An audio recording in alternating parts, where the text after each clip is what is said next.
institutrice maternelle. Mijn collègue.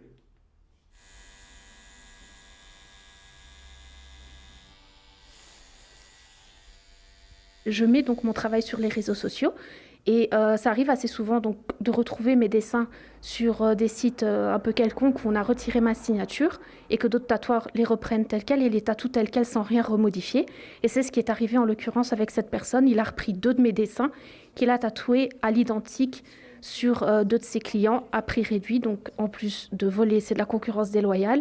Oui, oui, tout à fait. Du coup, en lisant le roman, ça m'a inspiré pour dessiner l'héroïne de l'histoire. En fonction de la demande du client, ça peut varier entre 15 minutes pour un tout petit tatouage sur les doigts, par exemple, mais ça peut aller jusqu'à plusieurs jours de dessin quand il s'agit, par exemple, d'un bras complet ou d'un dos complet. Donc ça peut vraiment prendre énormément de temps et qui est facturé dans le prix du tatouage. Une des défenses de la partie adverse qui était de dire mais regardez truc. Donc déjà il y a un conflit qui existait avant le litige, il y a un conflit avec l'affaire Rolling Stones aussi avec Peter Sweeney. Il ne faut pas être un ou une artiste renommée pour bénéficier d'une protection par le droit d'auteur. Toute personne en fait qui va créer une œuvre originale va bénéficier directement, sans qu'il n'y ait besoin d'un dépôt ou d'une formalité, d'une protection par le droit d'auteur, tant en Belgique, en Europe qu'à l'international.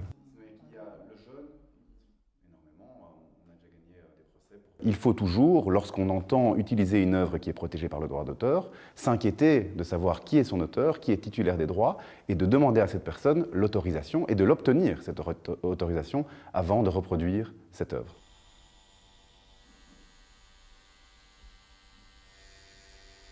Il suffit tout simplement de démontrer que c'est vous qui avez fait le dessin, tout simplement, par exemple, en montrant à quelle date ça a été posté sur vos réseaux sociaux. J'aurais fait la demande, quoi. Oui, oh, non. C'est quelque chose qui me tient particulièrement à cœur en plus, Liliane.